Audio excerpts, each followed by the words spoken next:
Assalamualaikum warahmatullahi wabarakatuh. Halo teman-teman, kami mahasiswa dari STIE Taman Siswa Banjarnegara ingin mempresentasikan sebuah materi mengenai teori penawaran.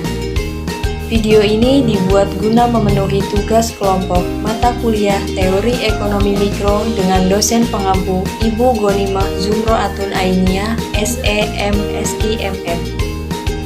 Sebelum presentasi dimulai, izinkan kami untuk memperkenalkan diri.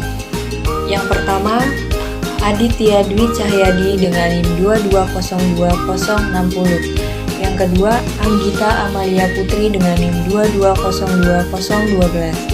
Yang ketiga ada EN Fitri Aryani dengan NIM 2202027. Yang keempat ada Kartika Dwi Cahya dengan NIM 2202006.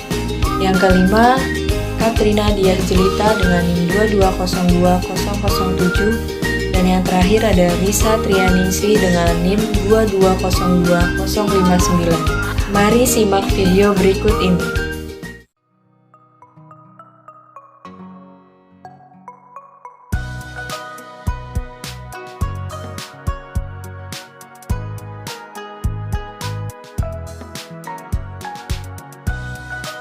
Assalamualaikum warahmatullahi wabarakatuh. Saya Aditya Dwi Cahyadi.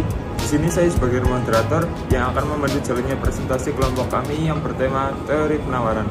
Langsung saja masuk ke materi yang pertama yang akan disampaikan oleh rekan kita, Katrina Diah Jelita. Waktu dan tempat kami persilahkan.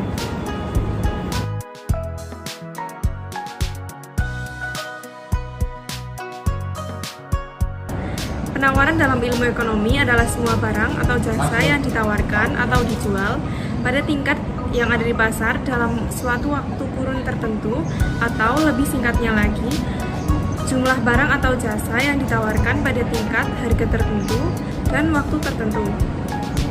Maka dari itu, dalam penawaran terdapat dua variabel yang saling berkaitan, yakni jumlah dari barang atau jasa yang ditawarkan dan kuantitas barang atau jasa yang ditawarkan pada harga dan waktu tertentu.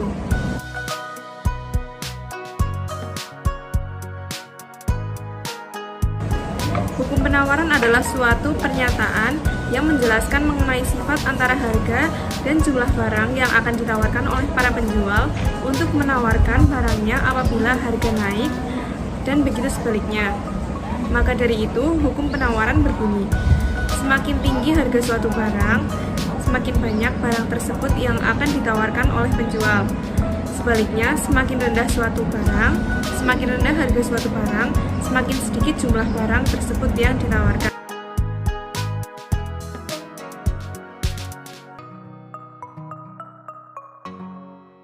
Jika ditinjau dari barang yang ditawarkan, penawaran itu sendiri terbagi menjadi dua jenis, yakni yang pertama, ada penawaran perorangan atau individu, jumlah barang yang akan dijual oleh seorang penjual. Contoh penawaran individu yakni pedagang di pasar menawarkan daging ayam kepada seorang pembeli. Yang kedua, ada penawaran kolektif atau pasar, keseluruhan jumlah suatu barang yang ditawarkan oleh penjual. Penawaran pasar merupakan penjumlahan dari keseluruhan penawaran perorangan. Faktor-faktor yang mempengaruhi penawaran yang pertama, harga barang itu sendiri dan barang terkait. Perubahan pada kurva penawaran ketika naik bergerak dari kiri ke bawah ke kanan atas. Jika turun bergerak dari kanan atas ke kanan bawah. Yang kedua, biaya produksi. Jika biaya produksi pada kurva penawaran ketika naik bergeser ke kiri dan jika turun bergeser ke kanan. Yang ketiga, teknologi. Perubahan pada kurva penawaran ketika naik bergeser ke kanan dan ketika turun bergeser ke kiri. Jumlah produsen. Perubahan pada kurva penawaran ketika naik bergeser ke kanan dan ketika turun bergeser ke kiri. Yang selanjutnya, kebijakan pemerintah pajak. Perubahan pada kurva penawaran ketika naik bergeser ke kiri dan ketika turun bergeser ke kanan. Kebijakan pemerintah subsidi. Perubahan pada kurva penawaran ketika naik bergeser ke kanan dan ketika turun bergeser ke kiri. Yang terakhir, prediksi atau ekspektasi produsen atas harga barang itu sendiri. Perubahan pada kurva penawaran ketika naik bergeser ke kiri dan ketika turun bergeser ke kanan.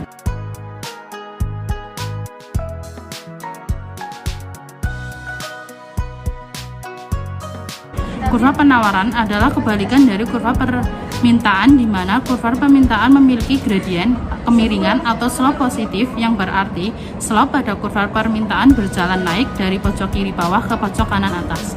Contohnya, harga barang yang pertama $0, kuantitasnya 0, harga barang yang kedua $1, kuantitas barang yang ditawarkan 1, yang ketiga harga barang $2 dengan kuantitas 2, yang terakhir harga barang $3 dengan kuantitas 3. Maka kurvanya dapat dilihat bahwa yang dimulai dari kiri bawah ke kanan atas.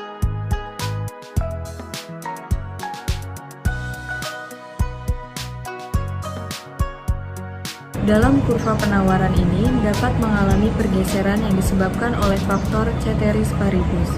Sebagai contoh dalam bidang teknologi, bila teknologi meningkat atau ditemukan teknologi baru yang semakin canggih yang memungkinkan produksi lebih banyak dan efisien, kurva penawaran bergeser sejajar ke kanan.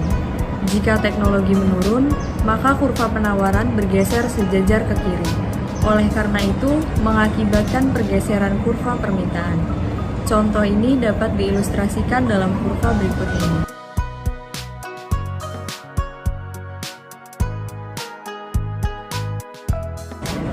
Selanjutnya ada fungsi penawaran. Fungsi penawaran merupakan persamaan yang menunjukkan hubungan harga barang di pasar dengan jumlah barang yang akan ditawarkan oleh penjual.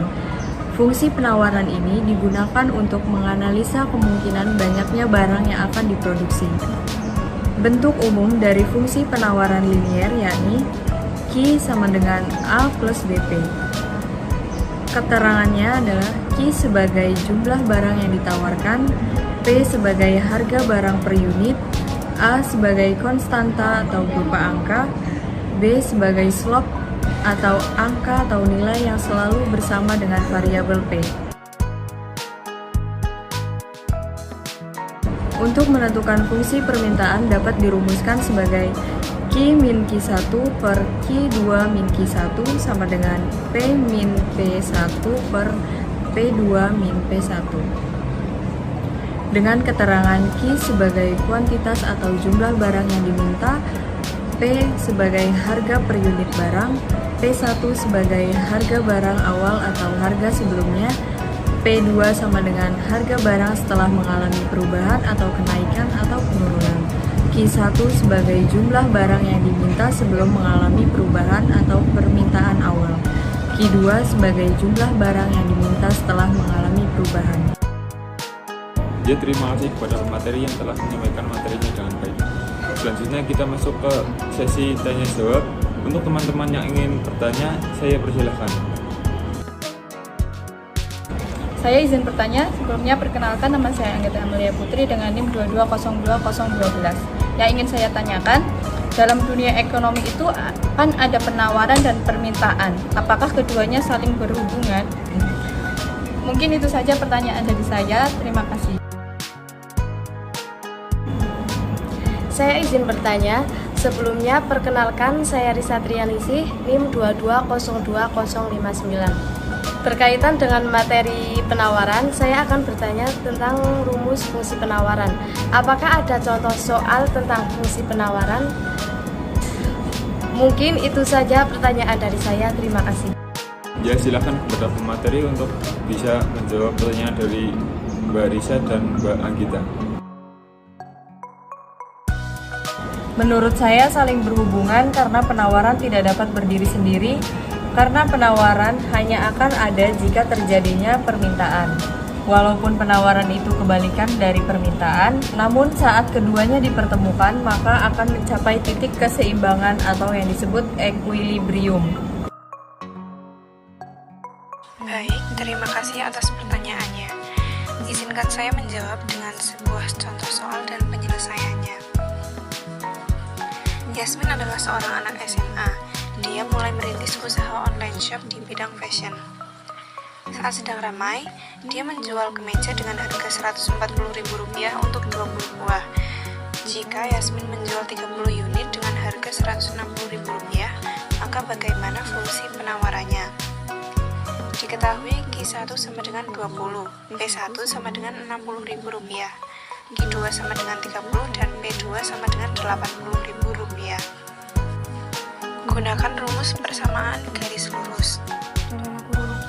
Q1 per dalam kurung Q2 min Q1 sama dengan dalam kurung P min P1 per dalam kurung P2 min P1 dalam kurung Q min 20 per 30 min 20 sama dengan dalam kurung P min 60.000 per dalam kurung 80.000 min 60.000 dalam kurung Q min 20 per 10 sama dengan dalam kurung P min 60.000 per 20.000 20.000 Q min 400.000 sama dengan 10 P min 600.000 20.000 Q sama dengan 10 P min 200.000 Q sama dengan 0,0005 P min 10.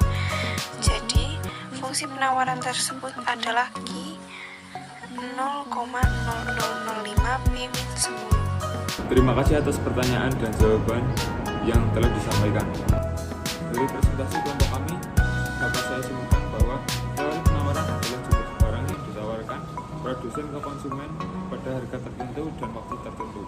Teori penawaran ini memiliki dua jenis jika dilihat berdasarkan dari barang yang ditawarkan, yakni penawaran perorangan dan penawaran kolektif. Dalam kegiatan penawaran sendiri, terdapat hukum yang mengatur penawaran di mana menjelaskan mengenai sifat antara harga dan jumlah barang.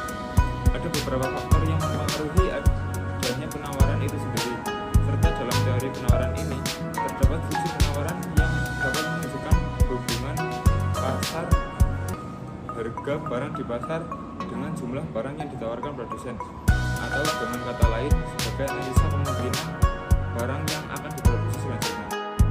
Ya, mungkin sekian presentasi dari kelompok kami. Semoga materi yang kami sampaikan dapat bermanfaat. Saya selaku moderator mewakili teman-teman lainnya mengucapkan terima kasih dan mohon maaf apabila ada kesalahan dalam penyampaian materi.